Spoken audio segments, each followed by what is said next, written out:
नमस्कार, स्वागत है आप सभी का model of Indian astrology channel में। मैं हूं पंडित राकेश मिश्रा।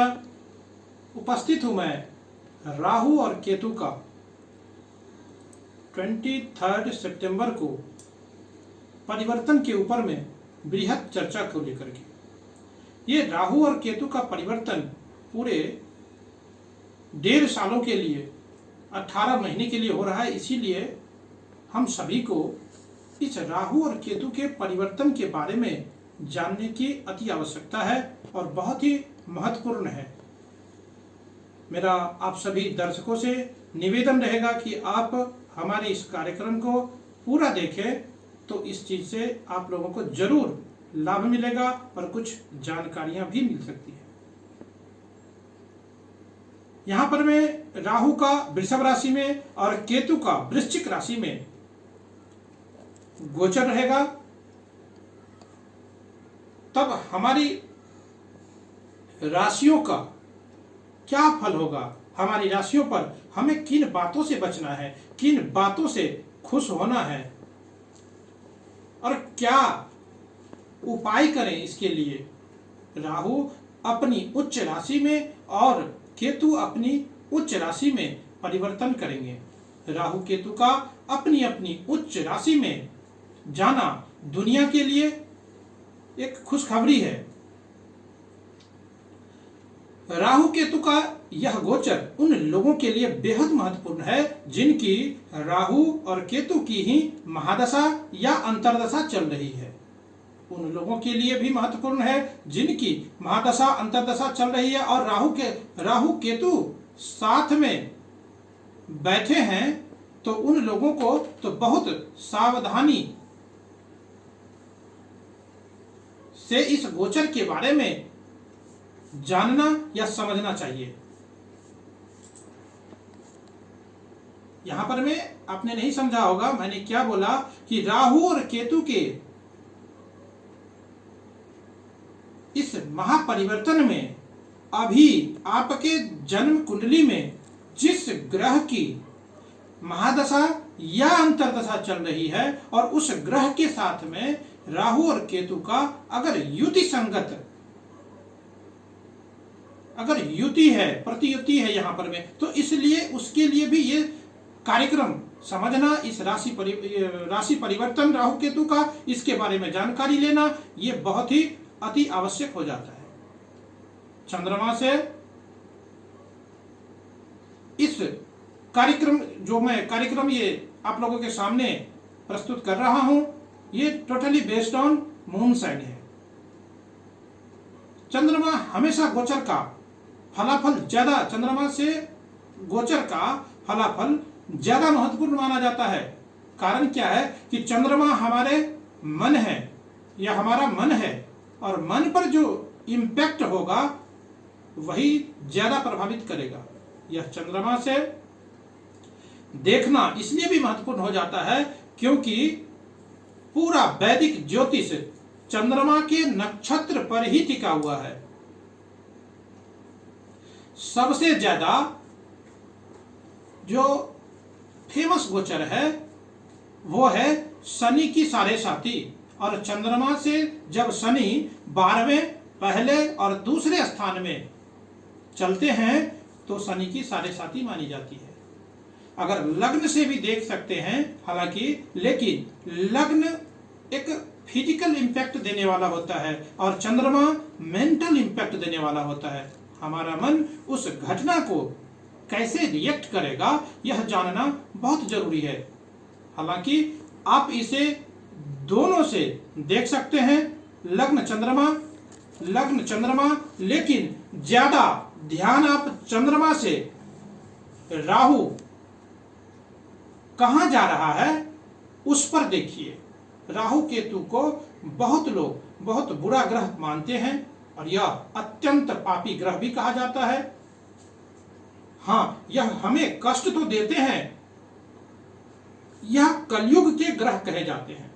राहु हमारी हर तरह की वह इच्छा है जो कभी पूरी हो ही नहीं सकती है।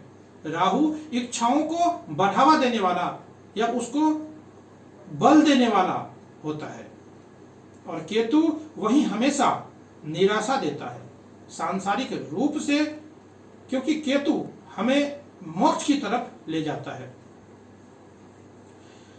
यहां पर हमें इसलिए केतु हमें हमारे यहां पर हमें जो मोक्ष कारक ग्रह केतु को कहा गया है, हमारी उपलब्धि को सीमित करता है। इसीलिए राहु केतु कभी अच्छे और तो कभी बुरे होते हैं। इसीलिए ध्यान दीजिए कि राहु टेक्नोलॉजी भी है, एडवांसमेंट भी है, दुनिया आगे जा रही है, बढ़ रही है, उसके पीछे राहु ही तो है। तो इसको हम बुरा कैसे कर सकते हैं? यह अपने आप में बुरा नहीं है, उसका प्रयोग जरूरत से ज्यादा करें या फिर उसको ज्यादा माइंडलेस होकर के करें तो वह बुरा होता है। इसीलिए राहु जब अपनी उच्च राशि में जाता है तो दुनिया के टेक्नोलॉजी एडवांसमेंट बहुत तेजी से विकसित करने लगता है। मैं अभी किसी भी राशि में के बारे में बताऊं, इसलिए आप सभी दर्शकों को राहु केतु क्या है, किस तरीके से हमें इस राहु केतु के परिवर्तन को जानना चाहिए, हम इसके ऊपर में विशेष चर्चा कर रहे हैं। और आप लोगों को अगर हमारा ये कार्यक्रम अच्छा लगता है तो हमारे चैनल को, model of Indian astrology channel को आप लाइक करिए, शेयर करिए, सब्सक्राइब करिए और ऐसे ही ग्रह गोचरीय व्यवस्था से आप जानकारी आप हासिल करते रहें। किसी तरह की समस्या एस्ट्रोलॉजी से रिलेटेड हो, वास्तु से रिलेटेड हो, आप हमें संपर्क कर सकते हैं, बात कर सकते हैं, मेल कर सकते हैं, कमेंट बॉक्स में कमेंट भी कर सकते हैं। अब यहां पर मैं डिस्कवरी भी केतु लाता है। केतु रिसर्च का प्लैनेट है, इसीलिए केतु जब वृश्चिक राशि में गोचर करता है तो रिसर्च फील्ड में तेजी लाने वाला होता है। यह राशि परिवर्तन किन लोगों के लिए सबसे अच्छा हो सकता है? यह उन लोगों के लिए बहुत ही अच्छा होगा जो hotel, tourism, aviation, share market या लेदर इंडस्ट्रीज के क्षेत्र से अगर जुड़ाव रखते हैं और किसी भी तरह के मीडिया, कंप्यूटर, इंफॉर्मेशन टेक्नोलॉजी के क्षेत्र से अगर लगाव है, जुड़ाव है, आपकी उस क्षेत्र में कोई कार्य है तो उसको, उसमें जो आपका काम है तो उसको उस क्षेत्र वाले लोगों के लिए बहुत ही अच्छा करेगा। वहीं केतु का यह राशि परिवर्तन उन लोगों के लिए बहुत ही अच्छा होने वाला है जो रिसर्च क्षेत्र में जुड़ाव रखते हैं या लगाव रखते हैं, आध्यात्मिकता से या स्पिरिचुअलिटी से, स्पिरिचुअलिज्म में से है या आर्मी से जुड़ाव है, लगाव है, आप कार्यरत हैं, काम करते हैं, यानी कि सुरक्षा से, और डॉक्टर्स के लिए भी, मेडिकल प्रोफेशन से जुड़े लोगों के लिए भी केतु का यह गोचर बहुत ही शुभ परिणाम लेकर के आएगा। आप अपने जन्म कुंडली में देखें कि कहां जा रहा है राहु और केतु, यानी पहले, चौथे, पांचवें, सातवें और नौवें केंद्र या त्रिकोण में जा रहे हैं तो यह गोचर निसंकोच या अच्छा माना जाएगा आपके लिए। राहु केतु का यह भी देखना आवश्यक हो जाता है कि राहु केतु का परिवर्तन के बाद यह किन किन ग्रहों के साथ में ये युति रखता है या युति संगत स्थिति में है। एक और बात कि गोचर में ग्रहों की फल देखने के लिए अष्टक वर्ग में कितने पॉइंट मिले हैं, इस बात की भी ध्यान रखनी चाहिए या विचार किया जाना चाहिए। ट्रांजिट में ग्रहों की बात का विचार यहीं से किया जाता है। जब भी कोई किसी तरह के गोचरीय ग्रहों की स्थिति के ऊपर में जब भी फलाफल निकाला जाता है तो इस बात का विशेष रूप से ध्यान रखा जाता है। और फिर वेद का मतलब होता है ऑब्स्ट्रक्शन। देखिए कि राहु और केतु जहां से गोचर कर रहे हैं वहां से वेद पॉइंट में कोई ग्रह है कि नहीं है, यानी कि अलग अलग ग्रहों के अलग अलग वेद पॉइंट होते हैं। शनि केतु एक जैसा वेद देते हैं और बुध राहु जैसा वेद देते हैं। यह भी देखना होता है कि राहु केतु आपके जन्म नक्षत्र से कहां गोचर कर रहे हैं, कौन से नक्षत्र में जा रहे हैं। बहुत जरूरी होता है इस बात को जानना कि जब जन्म नक्षत्र यानी चंद्रमा जिस नक्षत्र में बैठा हो वह नक्षत्र जन्म नक्षत्र होता है, और उसमें दूसरा नक्षत्र क्या होता है, संपत यानी संपत्ति, धन देने वाला। तीसरा नक्षत्र होता है विपत्त। चौथा नक्षत्र होता है श्रेम यानी सुख।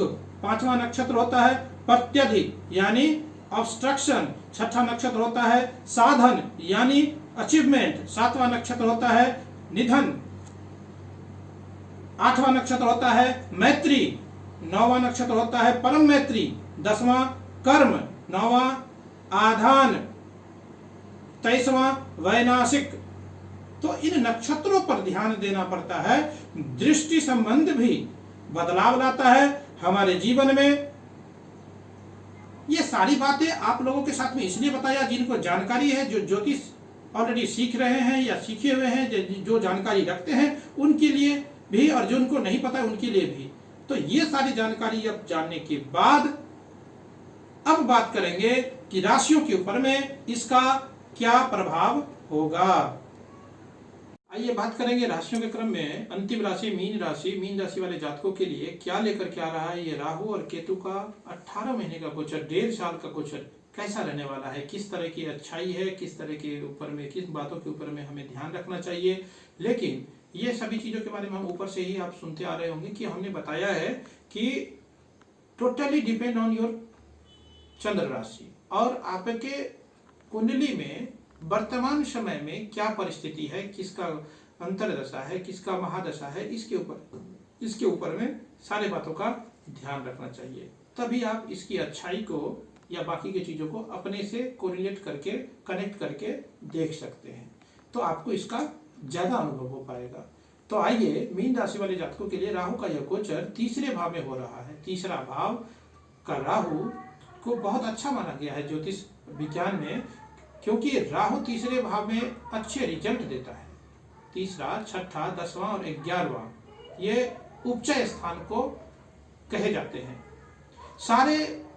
यहाँ सारे के सारे पापी ग्रह, तीसरा, छठा, 10वां, 11वां,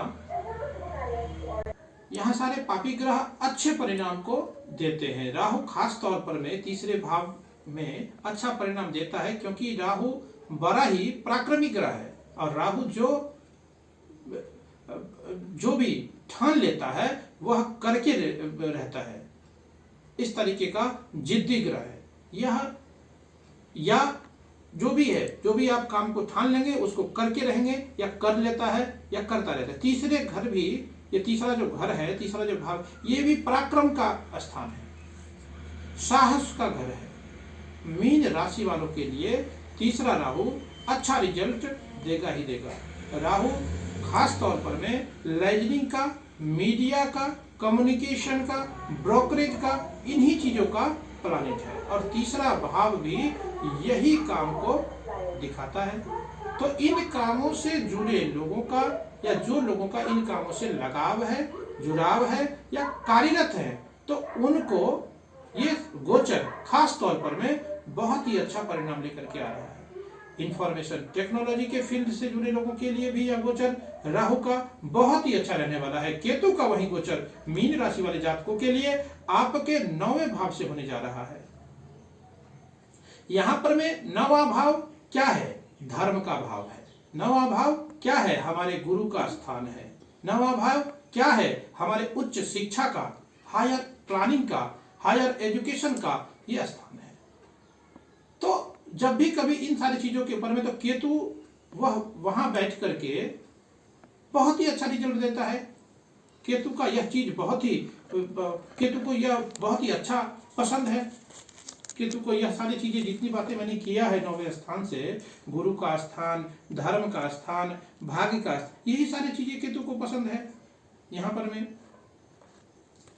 तो यह बहुत ही अच्छा रिजल्ट देता है। केतु का यह चीजें बहुत ही पसंद है। तो केतु आपको किसी दूर देश की यात्रा भी करवा सकता है। आपके इस गोचर के दौरान मुझे लगता है कि काफी धार्मिक यात्रा भी हो सकती है आपके। वहीं ट्रेवल तो आपके लिए बहुत होने वाले हो।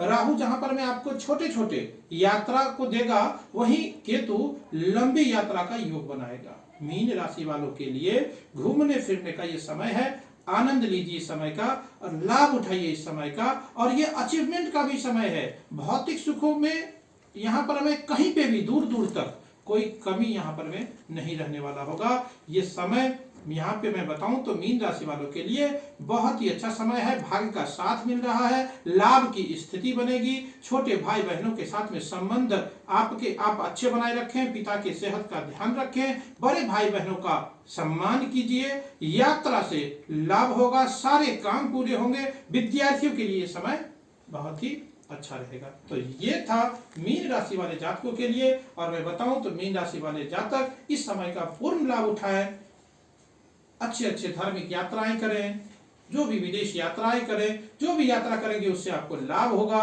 लाभ मिलेगा। तो यह था राहु केतु के गोचर के प्रभाव, जिस 12 राशि के ऊपर में आज हमने मीन राशि के गोचर के ऊपर में डिस्कशन किया है। मीन राशि वालों के लिए कैसा रहेगा राहु और केतु का यह गोचर। आप सभी को अगर हमारा ये कार्यक्रम अच्छा लगता है तो आप हमारे model of Indian astrology channel को लाइक करें, शेयर करें, सब्सक्राइब करें। वहीं मैं बताऊं, आपको भी अगर लगता है कहीं ना कहीं राहु और केतु हमें परेशान कर रहा है तो आप गणेश अथर्व शीर्ष का पाठ करें, गणेश जी की पूजा अर्चना करें। बुधवार के बुधवार आप गणेश जी को दुर्वा चढ़ाएं। हालांकि हर दिन चढ़ाएंगे तो और अच्छी बात है, कम से कम बुधवार के दिन तो दुर्वा जरूर चढ़ाएं। फिर हनुमान जी की पूजा अर्चना करते रहें। आनंद लें, इस समय का बहुत ही अच्छा समय है। आज के लिए बस इतना ही।